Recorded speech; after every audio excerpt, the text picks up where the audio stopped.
2 years ago, when I'd come to the World Economic Forum at Davos, it was in exactly the same place at the Belvedere Hotel where a team from Google had come and met the newly re-elected Chief Minister of Andhra Pradesh. And the conversation was about trying to bring Google to Andhra. And at that time, Chief Minister Chandrababu Naidu had, and we just did the interview, I don't know whether you remember, we did the interview soon after your meeting. And amongst the first things you said in the interview was, I'm going to bring Google to Vijayawada. And I didn't say it to you, of course. I was thinking to myself, ye kyun aayenge? Why will Google come build something in Vijayawada? So you've been able to pull something off very remarkable. And as is quite rare, turn that talk into action. You must be feeling on top of the world. I'm very happy for that. This is how we built over a period of time, not only one. Now it is India's time, and all states going to achieve substantially. I'm very happy about it. Not only Google, you can go through last 18 months. So much of transformation, either investment, development, everything. Now whole world is talking about India, and also we are attracting our own share. No, but the interesting thing is I was reading a Bank of Baroda report which says 1/4 of the investment that's been announced just in the last fiscal is actually coming into Andhra Pradesh from not being an active player in these sectors like IT, like quantum, like AI, like GCC. Suddenly, bigger states like Maharashtra thinking of US competition. I'm very happy for that. Not competition. We are working together. Why should we think as a competitor? India is a big nation. We are all friends, colleagues. Everybody will work together. And ultimately, if any state will win, country will win. But let me ask you this, Naidu Garu, because I spoke to two other chief ministers. I won't name them because that's not fair. But this was soon after the announcement of your big deal with Google, which is building up a big data center in your state. And they said that CBN is doing something unfair. He's giving land at ridiculously low rates. He's giving power at low rates. This is not the right way to do it because he's building up a huge public debt burden, which he will go after 5 years. That's what they were saying. And others will have to deal with it. This is not the right thing to do. No, people will say all these things. But ultimately, everything has to be viable. For them, for us also. Now, what we are giving, either what we are saying, our electricity charges, some incentives, and also GST incentives. What they are paying, portion of it I am paying back. I am not giving any money from my exchequer. No, but land? Land, I am telling you, Hyderabad, before construction of high-tech city, what is the value of that land? Now Kokapet, present government is selling 175 crores per acre. 15,000 rupees, that land valued at 1995. This is where if you bring some development, some infrastructure, some industry, some economic activity, automatically land value will increase. You are giving X amount of land, one company, nearby that company is coming there, nearby land valuation is increasing, so many people are benefiting out of it. We have to understand economics. This is where I am saying, one should have Narendra Modi ji. Why should he give at that time 1 rupee like that for Tata? This is a routine business to attract investment and create confidence. But other chief ministers are not liking it. They're saying that we can't give land like this. It's not correct. It's not appropriate. This is also a scandal that he's giving land away so cheap. If we do it in our state, you will say that this is a scam. That's the charge that they. No, what I am asking you everywhere. If you do transparent way anything, people will accept it. If you do discrimination, then problems will come. This is where I am going with a policy. Even how I brought investment to Hyderabad. This is 1995. So why Microsoft has come? Why all IT companies have come? Today Hyderabad has become a knowledge economy. It is a nerve center. Now 57% of GCCs are working from India. Global knowledge we are providing. If you can go through all these things, in 1995 everybody heckled me when I used to talk about deregulation of telecommunication sector and cell phones. All technologies, everybody opposed me. I never bothered. Who is benefiting today? Country is benefiting. People are benefiting. So let's spend some time talking about what happens from here. The announcements that have been made so far are now in the public eye. What are your big takeaways and achievements in Davos? And when it comes, for example, you've got interesting projects like the Quantum Valley, etc., which you're trying to build out, like a Silicon Valley in California, trying to build a Quantum Valley in Andhra Pradesh. What should citizens, voters, viewers expect next? No, I'm very clear. We have to create wealth. We have to empower people. This is very inspiring and interesting time for India, for states like Andhra Pradesh. Now Silicon Valley. Why people went to Silicon Valley? Even somebody from India to launch a company, they used to go to Silicon Valley. Why? There is an ecosystem. Now everybody is coming to Hyderabad. Why they are coming to Hyderabad? It is the most livable city and also that ecosystem is there. This is where I am building now new economy, knowledge economy in Visakhapatnam, IT, especially big companies, Google and other data centers. This is a big boom for us. Some people are criticizing even data center, why should we give land? AI, why should we give land? It is an economic activity that culture is going to happen over a period of time, employment. Earlier, I used to promote IT. Today, all over the world, Indians are getting highest per capita income. That is the domination. No, but can I counter this to say that in some of the high-tech industries which you are trying to build, it requires knowledge workers, intelligent workers, but it doesn't really mass create employments. How does that tackle your challenge of creating jobs in Andhra Pradesh? Because of quantum, there is a Josh. Green Hydrogen Valley, I announced it. Now we are moving forward. Now, green ammonia we are exporting from Kakinada to Germany. Because of green energy, solar, wind, pumped storage, everything, my procurement cost of power has been reduced. Now I am not increasing power cost. Now on the other, on contrast, I am reducing power cost over a period of time.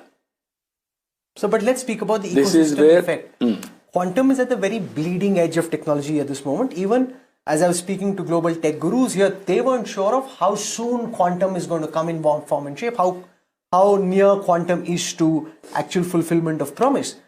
You are trying to go right at fifth gear when the IT car of Andhra Pradesh is currently not even in first gear. So how do you go straight from first gear to fifth gear? That is where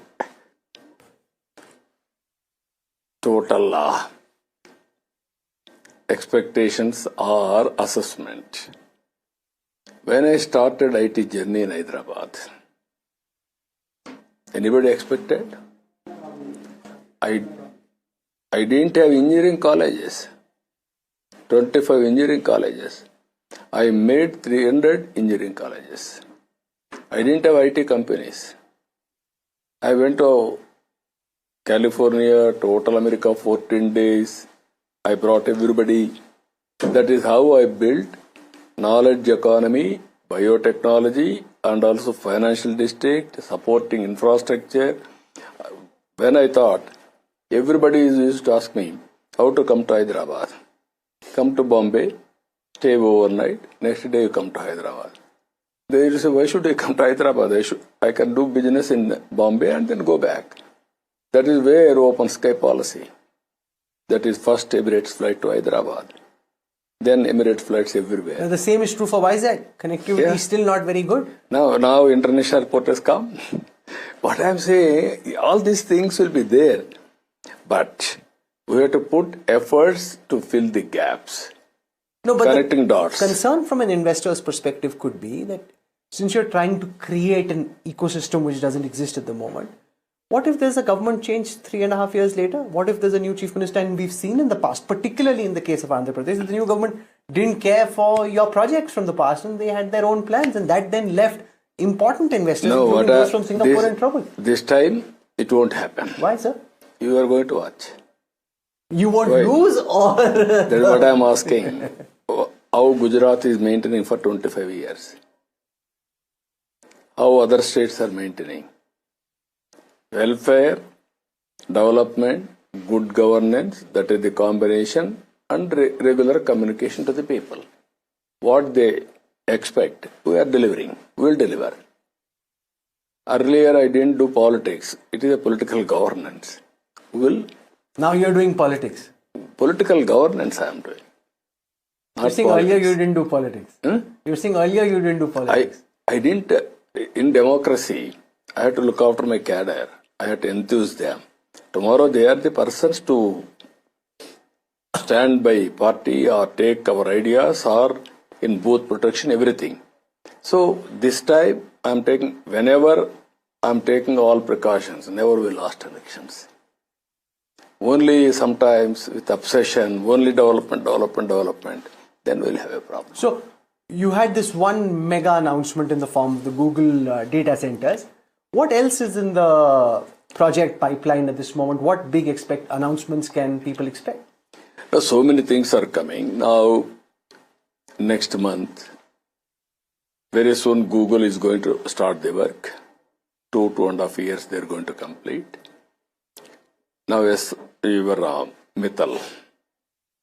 They are going to, Lakshmi Mittal is going to start with the steel plant.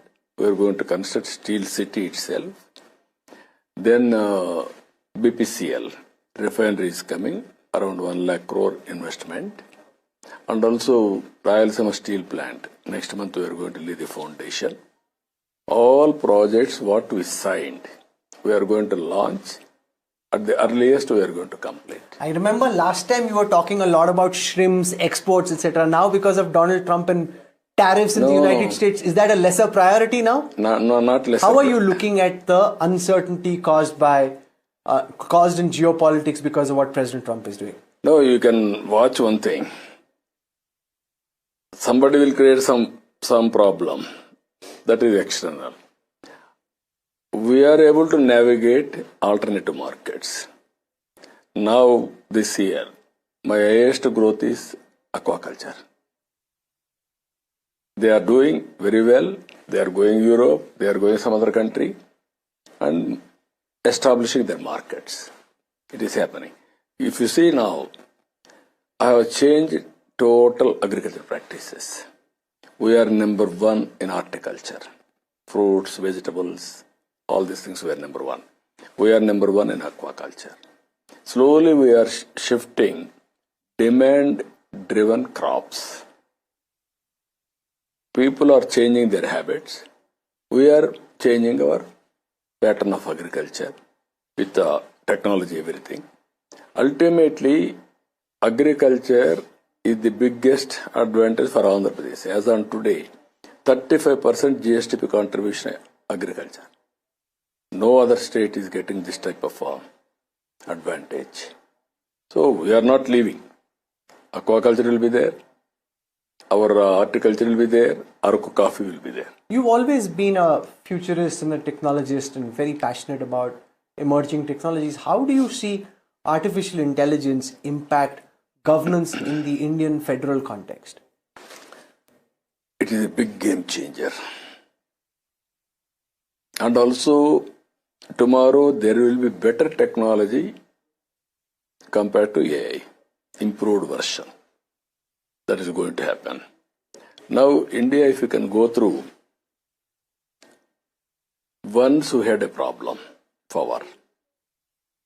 Now, single corridor, one corridor for power sector, anywhere to anywhere. Solar, wind, pumped storage, everything is reality. Tomorrow, nuclear. If you masterize energy, you are very strong in information technology. Then application, if you go perfectly, then you can see the real development. What we are doing today, this is, you can multiply. That is my assessment. So I am going in that direction. I am very confident things will happen. Every state is having some advantages. We are having some advantages sea coast, 1,000 kilometers. Our people are very dynamic. We are strong in knowledge economy already. And also we are having traditional agriculture under the same time, port-led economy. Now I am going for IT and also latest knowledge economy. I want to go. One thing I am telling you with AI, transformational changes we are going to bring in administration. How? I am giving you one example. All citizens we are having a UID. Now I am putting all members in a family. All my programs, what I am giving, Government of India is giving, we are linking. Now I want to service every family utmost efficiently through welfare and empowerment. Now, real time, I am getting data by having IoTs, sensors, drone, satellite, all these things. 45 parameters I am collecting real time. I am having process data, historical data, real time data I am collecting. Through AI, I can send solution real time to the last mile. You can see the difference today. You're like a CEO prospecting investors to try and bring them into your state. So many other chief ministers here on the Davos promenade are trying to do the same. Who do you think of as competition? Who do you think is doing a good job? Who's the next CBN? No, I don't want to comment. Everybody, we are colleagues. Who do you think is doing a good job? No, you look at him and say, this guy is doing a good job. Everybody is doing good work. Hey, that's a very diplomatic answer. That's a very political answer. Give me the honest answer. That is not Who do you say approach. he made some moves on the board which you thought, okay, I wish we had done that. He was able to outsmart us. No, I wanted to create an atmosphere in India. All chief ministers will work in a competitive spirit and complement each other. That is going to happen. I must say, as I conclude, some of what you spoke of right here a couple of years ago seemed quite implausible when you said it. The fact is you've been able to get these big companies to make those announcements, which by itself is a big achievement. Now to try and ensure that it gets implemented and executed and then act as magnet to build an entire ecosystem around it. You've done it once in Hyderabad. Not many would have given you a chance in Vijayawada, but you've kind of moved down that path. We look forward to tracking the progress and seeing what comes between now and Davos next year. Thank you very much. One more thing I want to tell you. Yes. When I started my journey in Davos 30 years back, every day SM Krishna used to compete with me. Hyderabad is nothing, there is no airport, there is nothing. Hyderabad cannot emerge all these things. I used to challenge him always. After some time he came to me, I am not going to fight here afterwards. Why? I want to compromise with him. No longer I am in a position to fight with him. Then we worked together. This is where so has Revant Reddy come to you and said the same thing? Garu, you are taking on the projects. You should come to Hyderabad. Hyderabad is very strong now. I laid a very strong foundation. Anybody will criticize, let them criticize, I don't mind. All what I created ecosystem, it is very, very supreme infrastructure we created. Nobody expected. Either human resources towards knowledge economy, infrastructure, the world class, the best, even outer ring road, even today. Any state is replicated after 3 decades or 2.5 decades. That is the strength.